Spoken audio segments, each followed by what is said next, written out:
Sí, yo le tengo mucha estima. Daniel es un tipo de la política, uno de los tipos que yo considero de los tipos sanos de la política, que hemos discutido mucho, sobre todo en la época en la que estaba muy metido en el PRO, pero nos sirve esto, porque planteábamos más temprano acá con los chicos, escuchándolo a Caputo, viéndolo disfrutar de este nuevo proceso de endeudamiento.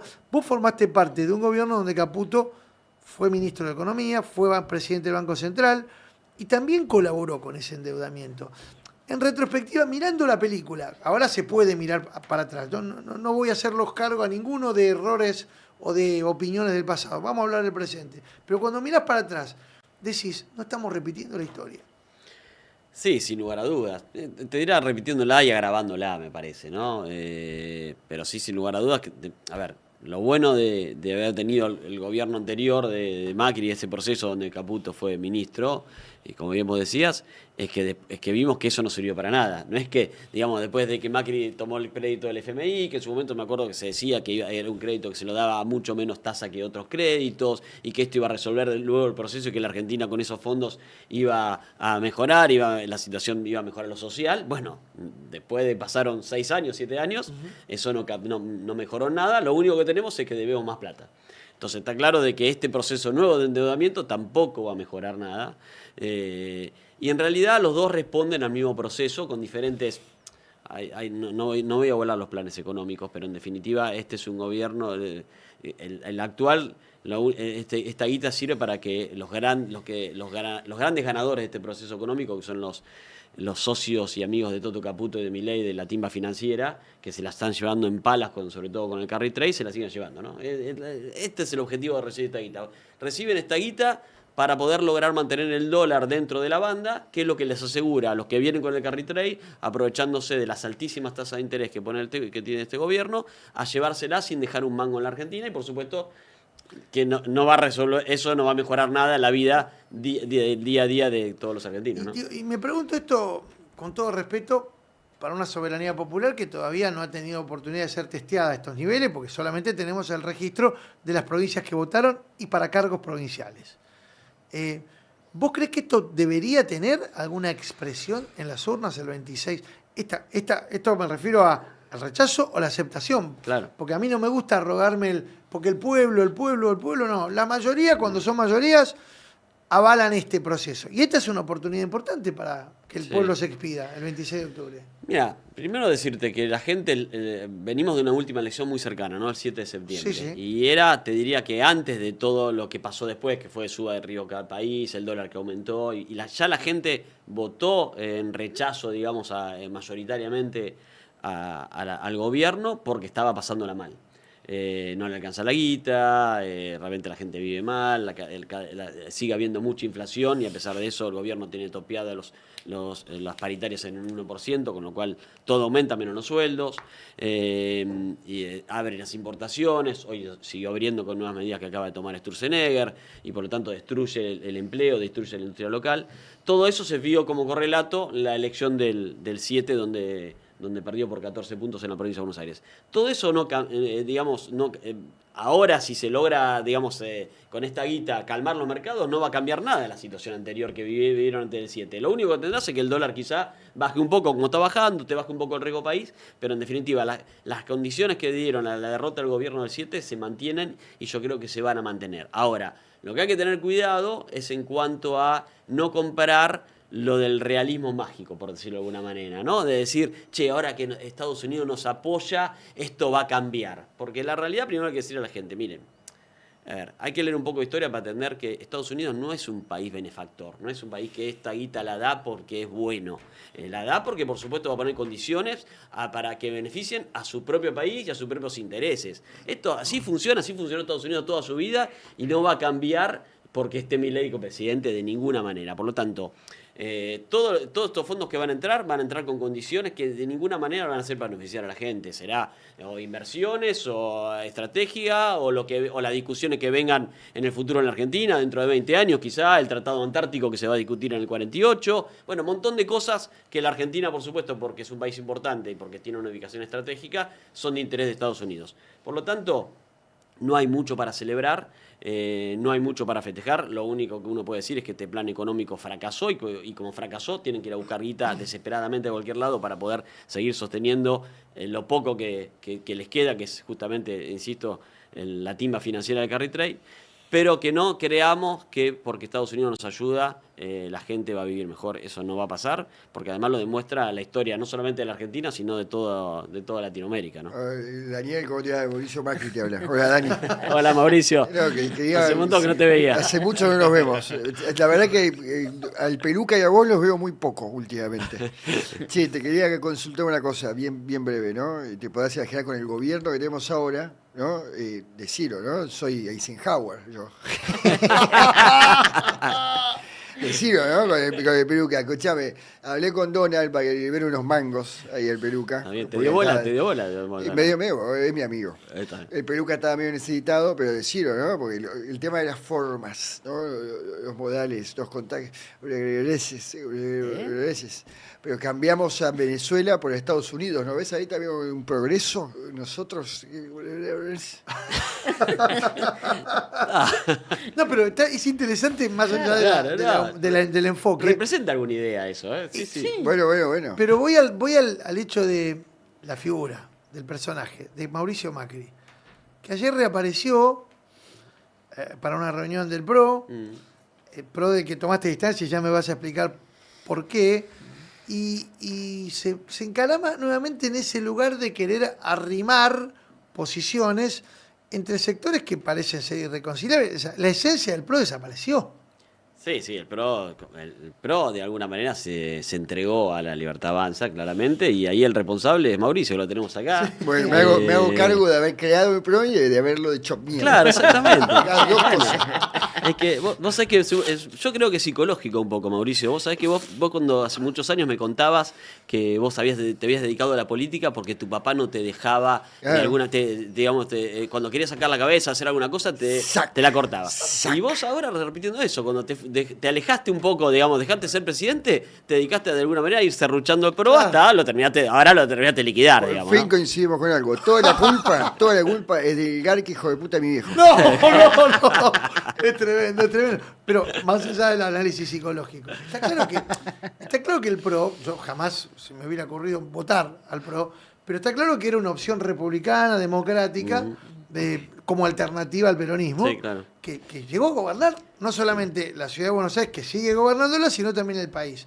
Ahora, yo no sé cuál será tu estándar, pero para mí está superando largamente algunos estándares de tolerancia y muy rayano con el autoritarismo, este espacio político que nos gobierna. Este es el peor gobierno desde el retorno a la democracia, pero por lejos. No hay ningún gobierno que ni se le parezca, más allá de que, por supuesto, el de Macri puede haber tenido algunas similitudes en lo económico, pero sin lugar a dudas, cuando nosotros fundamos el PRO, y yo soy uno de los fundadores en el 2003, que ni siquiera se llamaba PRO, era Compromiso para el Cambio, nosotros planteábamos un Estado más eficaz, más eficiente, un mejor Estado, no destruir al Estado. Claro. Y trabajamos para eso, nos habrá salido mejor, peor, pero la verdad que siempre fue esa lógica.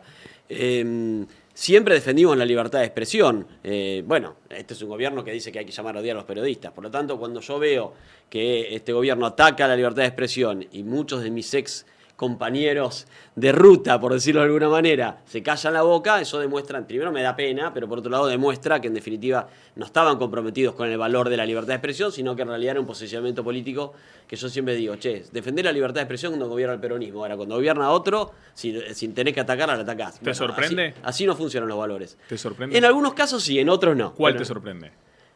No quiero. Sí, ¿cuál te sorprende? Sí, es hacer streaming, no nos están mirando, son 6.000 personas nada más. Poquito.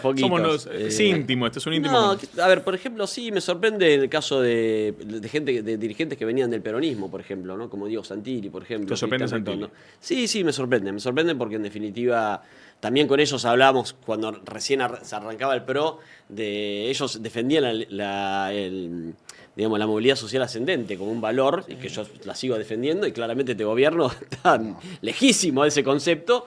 Por lo tanto, me parece que ahí, insisto, uno puede tener diferencias y puede integrar un proyecto colectivo, decir yo en esto estoy de acuerdo y en esto no. Mauro lo sabe bien, cuando Mauro contaba las discusiones, yo siempre trataba de alguna manera de aportar una dosis de racionalidad y más más de centro hacia las posiciones del PRO cuando gobernamos.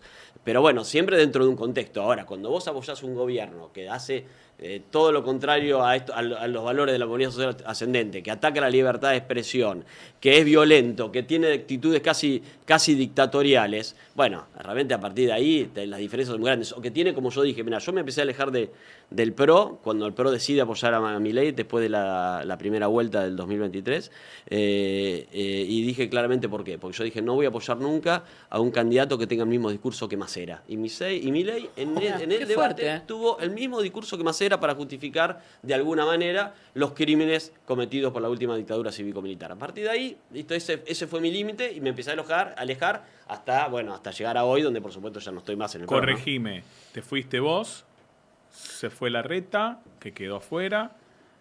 ¿Quién más se fue? No, debe haber algunos otros más, no me acuerdo. Sí, pero Bueno, la inmensa mayoría del PRO no se fue. Debe haber, pero Otro no me ministro, acuerdo. que es Pablo Abeluto. Pablo Abeluto, Pablo se cierto, fue, que sí, se El fue. Pablo primero se que fue se fue de peor fue Sturzenegger, Patricia Bull y Toto Caputo, que se fue con el peluca, ¿no? Guada Tagliaferri, Sí. Álvaro González. Hay algunos Ay. dirigentes que digamos, planteamos quedaron con la nuestras diferencias. esencia, digamos. Con los valores fundacionales del PRO, que son esos, lo que acabo más o menos de mencionar. No sé la gobernadora, la ex gobernadora bonaerense. Mira, ¿Está o no Mira, está? para eso, uno tiene que, ser coherente en las posiciones. Uno no puede decir una cosa y puede votar otra. Entonces, me parece que ahí está. Cuando yo veo, por ejemplo, López Murphy, que dice que se disfraza de opositor al gobierno y después se abstiene cuando tiene que votar, por ejemplo, en rechazo al veto a la ley de financiamiento universitario, claramente que abstenerse en ese contexto era estar votando con el gobierno, claramente te das cuenta que de opositor no tiene nada. No, pero es coherente consigo Bueno, mismo. En 2001 es es el coherente. mismo que... Es Bueno, un tema de Pero fue lo que hizo coherencia. Vidal también. Es coherente. Igualmente un tema de coherencia. Es que nosotros venimos trabajando bastante en lo económico. Hijo de puta. No lo había escuchado. Es Lo nuevo, sacaron- este- Yo tampoco. es nuevo, este Es nuevo, este- es nuevo. No, este Muy bien. salió hoy. Muy salió. bien, muy bien. Sí, El sí. nuevo. Excelente, Es como una excelente. rocola. Estamos probando la Es una aire. rocola de Epa, epa. personajes. Está probando al aire. Salió y salió y sí. Salió bien. con Se la prueba pinta. al aire acá. Es como con la pinto, ¿viste? Que le dan. ¿Va bien? ¿Va por No, ahí? buenísimo. Está muy bien todo. Va por Está muy ahí. bien, está muy bien. Va por ahí, va por Estamos ahí. trabajando bastante. No, Vamos a la pero Ensenada no te- Universidades. No te me vayas, te me estás yendo Es muy bueno. Aliguita. ya al chileno, te me estás virando al chileno. Nosotros la verdad que venimos bastante más rápido el Ahora se te chileno. manda. ¿A cuál chileno? Porque hay varios. Es más rápido Boric. Ah. O después tenemos al viceministro de Economía, que es chileno. ¿no? Sí, también. Claro, bueno. Dios Claro, mío, es Dios me verdad. libre, ¿no? Es verdad. Digamos, lo único que nos faltaba era tener un viceministro chileno. Digamos, Es tremendo, un canciller Cierto. inglés nos falta y ya estamos. Están estamos completos. infiltrando. No tengo nada contra los chilenos, todo lo contrario, pero digo, la verdad que si queríamos poner Justo en tipo- economía, aparte. No, y aparte tenemos, digamos, varios malignos de Propios. ultraderecha propio para tener uno de Chile. Malignos de ultraderecha. No hace falta importarlos. Bueno, hablame de lo que estás haciendo, porque aparte te juntaste. Yo no lo podía creer cuando me enteré. ¿Sabés con quién va este, no? No. Contale vos. Sí, el candidato a senador es Agustín Rombolá. seguramente Rombolá, ustedes lo conocen. mira. No sé, O sea, es un zurdo radical. Radical. A ver, o sea, digamos, es un radical vota zurdos. No, este no tiene nada. Yo radical no soy. Este viene del vengo del peronismo. ¿Y qué haces peronismo. con Rombolá entonces? No, bueno, con Zurdo. Agustín coincidimos en nuestra visión crítica sobre el gobierno, pero yo vengo del peronismo, trabajé muchos años con Antonio Cafiero, fue de alguna manera mi maestro. Gran economista.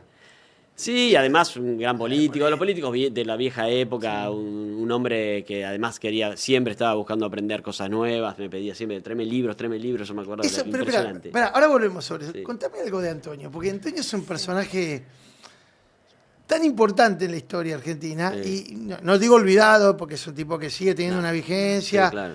pero a lo mejor se soslaya la importancia que tuvo Antonio Cafiero desde, aparte un tipo del origen del peronismo. Sí, claro, bueno. Fue el joven. ministro de Economía más joven de la historia. Ah, sí, el ministro más joven de Perón, fue ¿Sí? el ministro más joven de Perón. Eh, Mira, la verdad que era Algo que te acuerdes, no hace falta que me hagas un análisis político. No, un montón, me acuerdo un montón, porque además... ¿Vos qué hacías ahí? Yo era asesor en relaciones internacionales de él, porque yo mi perfil, digamos, académico viene por ese lado, y también en lo que más jurídico, porque era abogado, era joven, no tenía 25, 26 años. laburé 10 años con él, así que viví todo un proceso. Hoy recordaba, por ejemplo, el tema de las coimas en el Senado. Él fue el primer denunciante. Lógico. Él fue el que lo denunció. Lógico. Entonces nosotros vimos todo ese proceso, cómo se dio. Y hoy justo lo recordaba, ¿no? Y me parece, lo puedo traer a la actualidad si quieren, Dale. para linkearlo.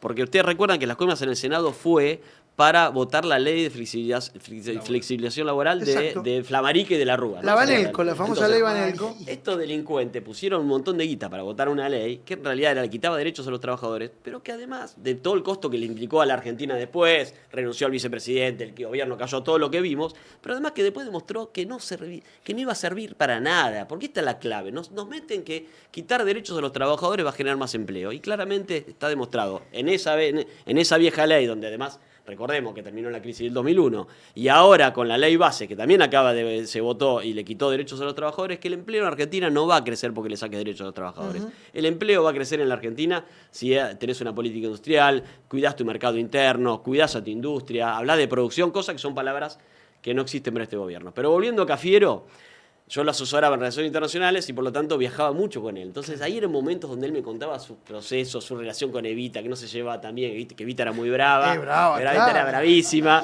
Y la verdad que aprendí un montón de la historia del peronismo, las cosas buenas, malas de toda esa época.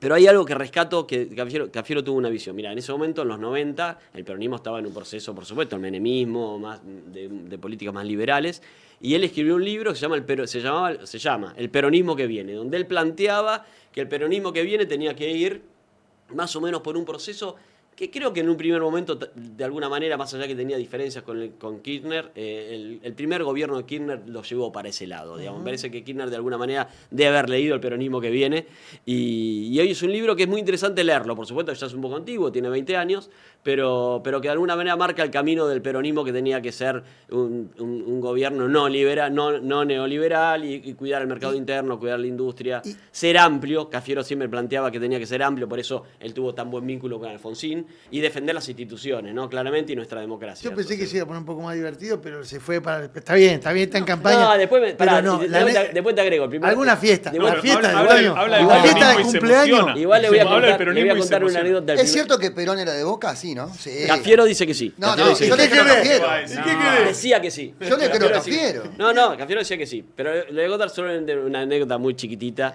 del día que lo conocí a Cafiero. Me llaman y me dicen, bueno, para ir a laburar, yo lo había cruzado en algún momento en La Plata cuando era gobernador, pero no tenía relación. Entonces me llama y me siento con él y me dice, bueno, la hipótesis, porque me dice, la hipótesis, dígame, ¿usted qué sabe de política exterior? Entonces, claro, porque hablar de política exterior es como decir, no sé, qué sé yo. Entonces, bueno, De no matemática, sé, claro, y de bueno, matemática. le empezó, sí, soy crítico de las relaciones carnales, qué sé yo. Me dice, no, dígame, ¿usted es diplomático? Le digo, no, Antonio, no soy diplomático. Ah, entonces no sirve. Casi que dije, chao, ¿Cómo no cagamos. sirve? Cagamos. Empezamos bárbaro. Me voy de acá. Pero bueno, después le empecé a hablar del Mercosur y todo eso que yo creía en la defensa del proceso de integración, y logré convencerlo que me quede laburando. Pero casi me vuela el primer día. Es que Antonio tenía eso. Te cambiaba el apellido siempre. Cuando el apellido era complicado. Lo simplificaba de alguna manera. Sí. La hipótesis, me siguió diciendo la hipótesis durante 10 años, claro, creo que nunca. Después era lipo, bueno, como que me queda, claro, más chiquitito. pero bueno, pero la hipótesis, a ver, la hipótesis, cuénteme esto. me decía. No, pero pará, el primer gobierno, el Cafiero gobierna la provincia desde el 87 al 91. Ese gobierno cambió la provincia. Porque Sí. pensá que nosotros, la provincia venía gobernada después de la dictadura, la gobierna un dirigente radical que se la ligó a la provincia, no tenía ni idea. Armendari no sabía ni Armendari. dónde No. estaba parado. No, una cosa de loco. Le decían el titán, y los radicales jodían porque le pesaban tanto la bola que no podía levantar. Con una no vicegobernadora, tenían, ¿cómo era que se llamaba? Elba Rulet. Elba Rulet. No tenía ni idea dónde estaba parado Armendari. Y Antonio viene, y el equipo que trae Antonio es Excelente. de lujo. Sí. Excelente. De lujo. En plena renovación peronista. eso. Era la Exacto. renovación. Estaban caminando hacia aquella interna que en el 88 va a perder frente a Menem, pero eran, qué sé yo, aparte tenía todos atrás tipos inteligentes que después se pasaron al lado oscuro, que sé yo, como Manzano, Sí. tipos que formaban parte de una manera de entender este peronismo que venía, ¿no? Claro. Exactamente. ¿Qué Sí, pasó ahí que perdió la interna con Menem cuando todo el mundo pensaba que ganaba Cafiero? Yo tenía Sí. 2 años. En Claro, ese bueno, eso momento. Ay, 2 años. fue fruto de muchas conversaciones con él ese tema, porque realmente te diría que para él fue el golpe más duro que tuvo en la política, sin lugar a dudas, ¿no? Y Era él- el presidente, Cafiero era el Sí, presidente. él siempre tenía un valor que era preservar el peronismo, digamos, siempre él quería el Eso. fortalecer el peronismo, siempre estaba en su lógica, él era un peronista de ley y realmente lo que más le preocupaba siempre no era solamente, por supuesto, que tenía sus ambiciones personales como todos, pero siempre con una lógica general de que de cuidar el peronismo. Entonces, cuando viene la interna, que era una interna, la primera vez que se hacía una interna de ese tipo en el peronismo, pensemos que antes venía de las convenciones, Sí. esas convenciones en los clubes, lo que era Luder, todo listo. un desastre, los convencionales, todo eso. Se inicia el proceso y Menem, por supuesto, arrancaba mucho más de atrás que Cafiero. Cafiero era el gobernador, encima lo llevaba de candidato a vicepresidenta de la Sota, que venía de ganar en Córdoba, bueno, un montón de cosas. Entonces viene Menem y le dice, llega, la elección creo que estaba prevista para, creo que abril. Abril, sí, abril. Entonces viene Menem y le dice, mira, no, Antonio, no llego, necesito más tiempo porque no estoy preparado, qué sé yo. Y Antonio le dice, no, bueno, qué sé yo. Me dice, bueno, si no me prorrogás la fecha, rompo, ¿no? Qué sé yo. Y bueno, lo corrió por ahí. Antonio dijo, no, bueno, yo no quiero el peronismo unido, no Por quiero ahí, romper. Siempre adentro, lo prorroga a mayo. Creo que pasa a mayo. Y en mayo vuelve Menem de vuelta y le dice, che, no llego, necesito tal prórroga. No, le dice, Carlos, ya está, no, bueno, si no te preocupes, rompo y voy por afuera. De vuelta Antonio volvió a aceptar la prórroga, finalmente la interna creo que se fue en julio, y terminó perdiendo porque le dio ese tiempo a Menem para hacer ese recorrido. Era un gran candidato, Menem, sin lugar a dudas, nadie lo puede dudar, un hombre súper carismático, y bueno, le terminó ganando la interna. Él siempre dice, si yo no le hubiera dado la prórroga, Ganaba yo él, ganaba, yo ganaba ganaba. él, ganaba Bueno, él. eso es para Pero- la interna peronista de ahora, ¿no? Tomen nota también. Tal cual, pero yo también, y también hay que tomar nota de cómo Antonio siempre priorizó la fortaleza del peronismo. Estamos hablando de un peronismo que en ese momento era oposición, ¿no? Está claro, y entonces él y que venía de todo el cambio que implicó la renovación peronista luego de la derrota del 83. Y mira, yo no me quiero poner aburrido con la historia, pero es muy interesante porque aquel proceso generó, después de esos 6 años de gobierno alfonsinista que terminaron para el ojete, con la hiperinflación y todo, fíjate que los dos candidatos principales en aquella elección, que fue la elección del 89, fueron dos gobernadores, y había un tercero que era Antonio, que estaba prácticamente ahí, eran gobernadores. Así es. O sea, estaba el gobernador de La Rioja, estaba el Claro. gobernador de Córdoba, que era Eduardo Angelos, Claro. y el que disputó con el gobernador de La Rioja fue el gobernador de la provincia de Buenos Aires. O sea, mirá la importancia que tenían Sí, los claro. gobernadores. Sin Sí. lugar a dudas. Y de qué manera en 30 años, en 40 años, se fue debilitando Sí. esa importancia. Sin duda, ¿no? sin duda. Porque está claro que al poder central no le convienen los gobernadores fuertes. No, claro que no, claro que no. No convienen los gobernadores que tengan capacidad de proyectarse. Claro que no. Mirá lo que está pasando ahora, les pisan la cabeza todo lo que pueden. Por eso es tan importante la ley ahora que quieren que el gobierno acaba de vetar. Los ATNs. Lo de los ATNs, porque claramente siempre los gobernadores terminan siendo rehenes de la guita que le da el Poder Ejecutivo, cuando en realidad es guita que proveen los propios ciudadanos de cada provincia cuando pagan sus impuestos, ¿no? Entonces me parece que esa ley rompería esa lógica que viene de hace tantos años, de que en definitiva el Poder Central quiere limar a los gobernadores para que ninguno saque la cabeza. Volvamos así, antes de agradecerte y despedirte, que tenemos también otro tema pendiente, pero quiero preguntarte por el espacio nuevo. Porque peronista y un radical, mirá, cómo se Mirá, a juntan. ver, la verdad que nos juntamos primero porque justamente planteamos que tenía que haber una renovación, de alguna manera con otros desde otro lugar, jóvenes, y yo no tan joven como joven es Agustín. Yo Igual te pegaste un carmelazo importante. No, nunca, jamás. No, de ninguna manera. Tengo el pelo más largo, ahora me tengo que cortar, justo le llamé el peluquero. Pero bueno, no, en realidad lo pensamos desde ese lugar, una visión de alguna manera de en una elección donde va a haber muchos candidatos, proponerle a los porteños una alternativa crítica, por supuesto, a Javier Milei, pero también de alguna manera, en mi caso en particular, con la experiencia de haber ya sido diputado, porque claramente el Congreso que viene vas a necesitar diputados que estén preparados para dar las batallas que se Y vienen. un tipo muy activo, Eh, déjame decir, o sea, fue un tipo que se puso del lado de lo que yo tendría que haberme puesto también, porque lo soy de los inquilinos al momento de impulsar una ley de alquileres que protegía al sector más vulnerable, que jugó muy bien con las leyes que tuvieron que ver con la ampliación de derechos. O sea, un liberal, o sea, un peronista con una idea liberal interesante. Sí, a ver, y sobre todo esas cosas se pueden lograr si vos laburás. En el Congreso, mirá, si vos laburás todos los días, podés lograr un montón de cosas aunque no tengas el bloque, aunque no integres el bloque mayoritario. Y en el tema de la ley de alquileres, que la verdad que yo la reivindico, yo me jugué por los inquilinos, claramente hoy los inquilinos tienen un problema en la Argentina, la relación es muy desigual entre propietario, entre locador e inquilino,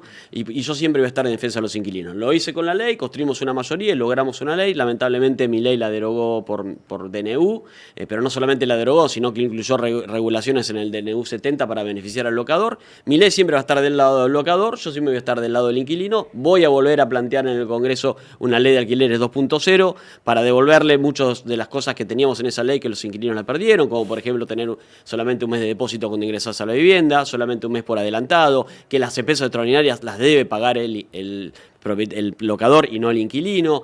Todas cosas que son reales y que hoy las están sufriendo los inquilinos y que extrañamente el Congreso nunca se ocupaba de estos temas. ¿Y por qué no se ocupaba? Y la realidad es que la mayoría... ¿Por qué creen que nunca se ocuparon de un tema tan importante como es la ley de alquileres en el Congreso? ¿Qué piensan ustedes? ¿Cuál sería la razón?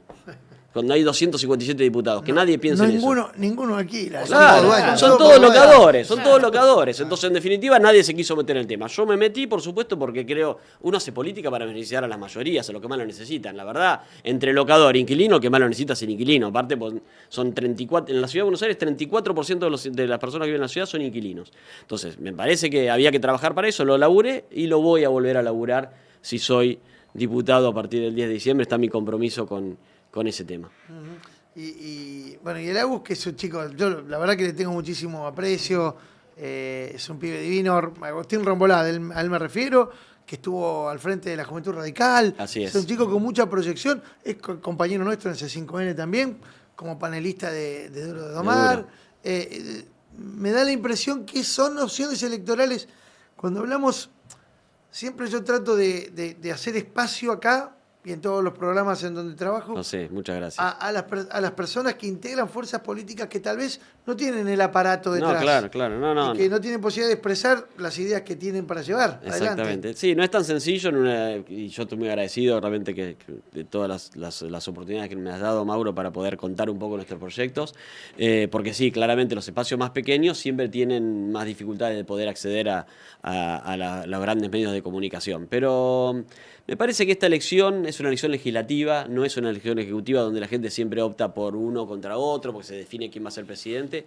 Acá la clave es que es una elección de quienes van a integrar el Congreso Nacional a partir del 10 de diciembre, y ahí está bueno que haya diferentes voces y que no que todos los que vayan respondan a un bloque colectivo muy grande, que lo que vayan es a levantar la mano. Está bueno que uno pueda, por supuesto, tener una visión distinta, pero siempre y cuando, por supuesto, en mi caso particular, con una visión clara de crítica hacia el gobierno de Milei, ¿no? Yo voy a defender en contra de los proyectos que Milei ya ha anunciado. Uno, la reforma laboral, otra, la reforma jubilatoria, porque creo que ninguna de esas reformas van a beneficiar a la gente. Claramente son destinadas justamente a beneficiar a los grandes poderosos de la Argentina, que lamentablemente son los únicos triunfadores del sistema, ¿no? No te pregunté algo, ¿ustedes están referenciados en algún espacio nacional o se circunscriben a los distritos donde presentan candidatos? Mira, somos candidatos por el Partido Federal, es un viejo partido, Sí, claro. fundado en 1820 por Manuel Dorrego y luego refundado por Manrique ya en los 70, quien fue que creó el PAMI. En los 70 del siglo XX, Dorrego lo Sí, fundó sí. en el 19. Exactamente, sí, es muy antiguo. Y la verdad Mirá, que... Guillermo Franco estaba ahí. Claro, por supuesto hoy está en su el momento. partido está a las antípodas. Nace de ahí. Claro, nace Claro. de ahí cuando Franco será distinto al Franco de hoy, ¿no? Lógico. Pero por supuesto, porque Mirá es un vos. partido que siempre tuvo cercanía con el peronismo de alguna manera, por eso Franco en un momento fue funcionario Exacto. de Scioli, si mal no recuerdo.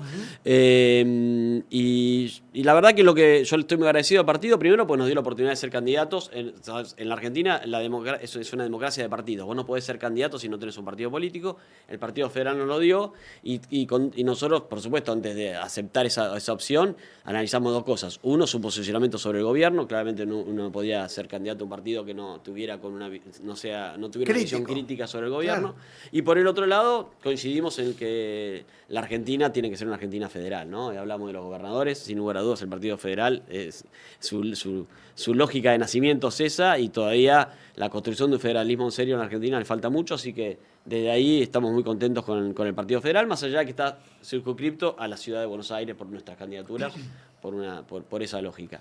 Pero bueno, vamos a ir al Congreso para eso, vamos a ir al Congreso para plantearles, aplicarles el 1% a los grandes inversores especulativos del carry trade. Me parece que... ¿No quiere ponerle un 3? ¿Qué tal, Eduardo Feynman? Me gustaría, ¿Cómo le va? ¿sabes qué, Eduardo? Un Me 3 por encantaría el Karina. 3, me encantaría, Por Karina. Sí, por Karina, ¿no? ¿No? Sí. Me parece Mirá, que el presidente se recuesta mucho en Karina y Karina anda pidiendo el 3. el 3. El 1, el 3. Y sí. ¿Qué sé yo? No sé, me parece. Mira, yo no tengo ningún problema, le pongo agregar el 3, pero no para Karina, sino para la gente. Nosotros la idea es que ese 3 o ese 1, lo que se recaude no vaya a rentas generales, sino vaya a dos fines específicos. Uno, que los trabajadores paguen menos por el transporte público para ir a sus laburos.